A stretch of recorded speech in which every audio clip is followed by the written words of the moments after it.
Hey y'all, Utena man. Today I'm going to be reviewing the first episode of Namu, Amida, Butsu, Rendai, Utena.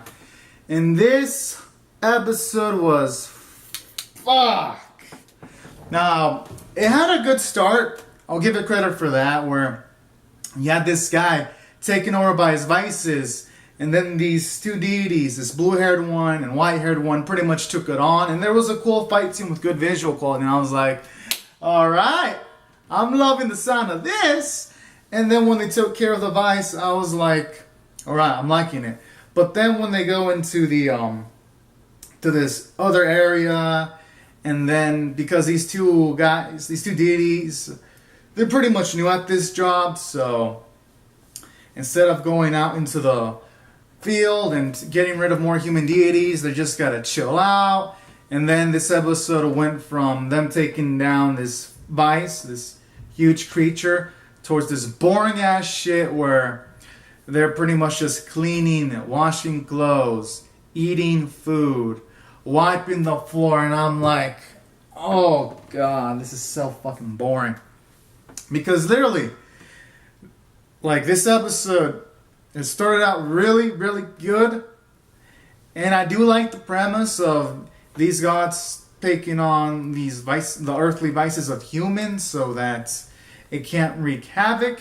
And then it had interesting themes where there was a sequence where they didn't necessarily get rid of the vice that this woman had, and then it grew, but then she actually took care of the vice herself. And then I like how it led into the theme of and then it led to the theme of them being as deities, they also got to deal with their own vices. And I like how it's the theme of sometimes you can't have people take care of problems for you. Sometimes you gotta take care of it yourself. So this anime did have some interesting themes going for it, and I thought it was pretty darn interesting. So in those elements, it was like, alright, it had potential. The issue is, though, the episode doesn't spend time on this kind of shit, though.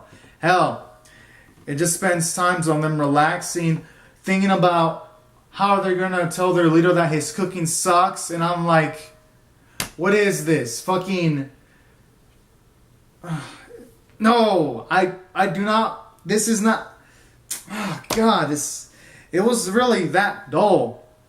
And then at the end of the episode, it had like this dude called Ashura, who shows up out of nowhere, and it looked like it was gonna be set up for an epic battle. I was pumped up.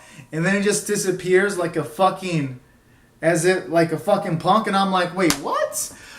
It's like, there's a lot of sequences in this show that have cool build up, and then the payoff, it's like fucking zero. There's like no payoff, and it's fucking aggravating. And that's why I didn't enjoy this episode. As for characters themselves, I didn't even give a shit about remembering any of their names, because none of them were redeeming. There was just this pretty boy with the blue hair, pretty boy with the white hair, their leader I think is called Shaka, who sucks at cooking. There really wasn't much characterization at all given off in this episode. The episode itself, I was bored, honestly. And I mean, I guess to its credit, it had maybe like 2 or 3 good jokes in the episode, but that's about it. And I'd say the only thing above average was the art animation, because that's it. And I'm going to rate this episode a 4 out of 10, and I honestly don't see myself coming back to this. I'd say the odds are low. I mean, it had a decent start, good themes, but the execution is just, it is god awful. And I mean the writing execution, because the visual execution is good. It's a shame these visuals were wasted on this, in my point of view. But anyways, these are my thoughts. Everyone, comment down your thoughts on the episode below. Rate the video, subscribe if y'all want to, and I'll see you guys later. Subscribe for more. Alright. Thank you all so much for watching. Bye-bye.